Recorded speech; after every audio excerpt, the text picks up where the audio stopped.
Hi, I'm David Knee. I'm the Chief Investment Officer at Prudential. Normally you'd be seeing me in a podcast like this talking about investment returns and the outlook for financial markets. But today I'm talking to you about health and fitness because Prudential is the proud sponsor of the 4-day mountain bike ride PE PLETT, which is going to kick off on the 6th of February next year. Prudential wants all of the riders there to be as well trained as possible and as well prepared, and to help them in that journey we've put together a series of short podcasts which are going to address various issues such as training, preparation can you do in terms of nutrition, some basic trail-side repairs, key things that you need to be able to fix on your bike. And pulling that together, we're going to be working with Dr. Mike Posthumus. Mike is a Doctor of Exercise Science from UCT. As well, he heads up the Performance Sports Centre at the Sports Science Institute of South Africa, and he's an expert cycling coach. He regularly places in the top 40 teams at the Cape Verde Epic, which draws riders from all over the world, as well as winning a number of South Africa's premier cycling events, including this year the gruelling 240-kilometre Trans-Baviaans race. Mike will be putting together a 12-week training programme for those people who want to train most effectively. Then that will be available for all riders who are signing up for PE PLETT. I'm going to be following that programme. I'm going to be riding PE PLETT. It'll be my third time, and I hope to see you there on the start line. And I wish you all the very best with the ride, and of course with your investment returns in the future.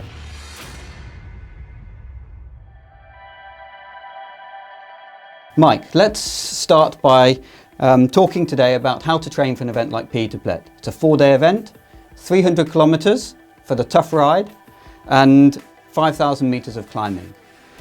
When do I need to think about starting my training programme? So how much time before you start training? I would say a minimum of 12 weeks.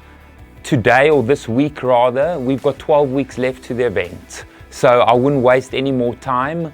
I would get going as soon as possible. Right, well that's lucky because I've got my bike in the back of my car, so I need to start riding from today. But you know, there's a question, how much riding do I need to do? You know, a lot of us are kind of weekend warriors. We like riding our bikes at the weekend, but it's a hobby. We've got busy lives, we've got non-cycling partners, we've got children, jobs.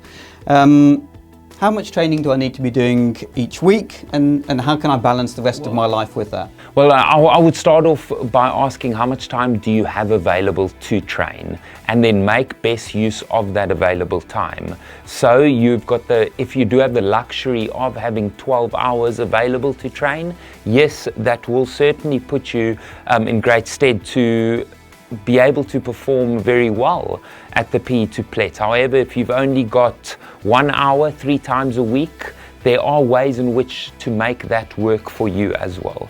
When we are talking about a 12-week training program, ideally you want to break it down into different periods or blocks of training, and during the initial phases you would want to emphasize the volume and trying to get your base fitness levels up. We traditionally call this the base phase of training. So their volume is the emphasis, and we want to slowly start increasing the number of hours that you train every week. So generally, if people are only able to train 5 hours per week, that isn't a barrier, but you would generally then try and do a little bit more the next week, a little bit more the week thereafter.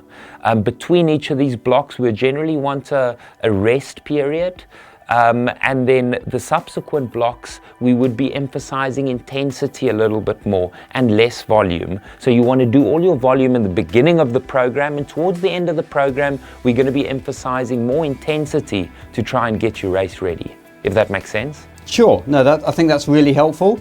And you've touched on there, I guess, a number of concepts that in terms of the interaction between time and intensity, that I think we perhaps can unpack a little bit further. So, you know, let me understand, how can I train smarter and get more bang for my buck from the hours I put in? People talk about this 80-20 principle. What is this and how can I apply it? Well, the 80-20 principle is also called polarized training, and it is exactly that. You want to be spending 20% of your training going really, really hard, and the other 80% going really, really easy. It really is a very, very simple principle. If you translate that into what your week should look like, 2 of your sessions during the week, you should be going really hard. The rest, simply ride as easy as you can. Right, okay. So, yeah, I mean, I can see here how it is that people often say that, you know, amateur riders they make their hard rides too easy and their easy rides too hard. And that takes us into the need to distinguish between different levels of intensity. What's the best way of doing this? That happens all too often. And what happens is generally guys or girls they do ride in big groups. And these group rides always tend to be too hard. What happens then is the rides aren't really hard enough to have the real benefit, but you're accumulating fatigue continuously, and then you're never able to really go hard enough. So they're spending time in the middle there as opposed to being really polarized. Right, so we can understand that that's kind of not kind of as productive as it could be, but then we need to have I guess an understanding of what kind of cycling intensities are and how do we measure those and how do we think about kind of optimizing that for our training. So the best way to identify specific intensity zones or training zones would be to use a 5-zone system, and the most accurate way would be to go and get a test done in a lab. That, however, is not necessary. And I always try and explain to people when I try and tell them how easy should be, I refer to the alphabet test. You should be able to hold a conversation, and I say when you're doing the alphabet, you should be able to get to G. You should be able to take a breath and say A, B, C, D, E, F, G. If you can't get to G, you are out of breath. And as soon as you are out of breath, more than likely you are sitting in zone 3. So very easy should be zone 1 and 2. As soon as you're in zone 3, you're going too hard. So that is 80% of your ride should be very conversational. If you and I are riding, we should be riding next to each other having a conversation, not me tucked behind my bar trying to chase you. Well, I'm hoping you'll be pushing me actually, but what about the very hard then? I mean, where do we get in the alphabet in that 20% time where we're riding? Well, when we talk polarized training, the very hard would be zone 4 and above. So that is over what is called your threshold. To not get overcomplicated, but that is the intensity you can only maintain for up to a prolonged period, which is anywhere between 40 and 60 minutes, as short as a few seconds. So anything in that intensity is above zone 4. If we describe how we are feeling during that, you shouldn't be able to have a conversation. You should be huffing and puffing. You should be out of breath. In zone 4, you should only be able to get 2 or 3 words out, versus in zone 5, you're literally only barking a word or 2. Right, okay. So I think I'm kind of getting the gist of this. One last question, I think, for today, which is, a lot of us have got gym memberships, and, we already go to spinning classes, and I think, how can we incorporate that within the sort of program that we're talking about?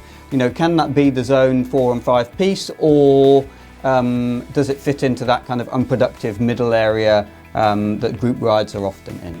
Well, it all depends on how hard the classes are. So there are certainly classes that would be your 20%. So ensure that when you go to a cycling class, ensure that you make that your hard ride. As opposed to sort of having that be your in-between time. Alternatively, if you do go to the gym and you've got a gym membership, choose whether you want that to be your hard ride or you want it to be your very easy ride. If it is your very easy ride, then just sit on the spin bike or the watt bike available in your gym and just ride as easy as possible in that zone 2 I described. Right. Mike, thanks very much today for talking to us, for your time, your insights. I think that gives us a great basics and grounding in terms of how to get our training plan going. Just to reiterate, clients can sign up for the Prudential PE to PLETT at peplett.co.za. There's a discount for Prudential clients, and also Mike has agreed to put together a 12-week program which will tell you what to do and when to do it and at what intensity to ride, and that kind of takes all the thinking out. So thanks very much, Mike, for coming on board and working with us and Prudential's clients with that. 12 weeks is starting now, so don't delay, and consistency, as with investment, reaps its rewards through time. And then you'll see those gains when you come to that start line on the 6th of February. Mike, thanks very much. Thank you.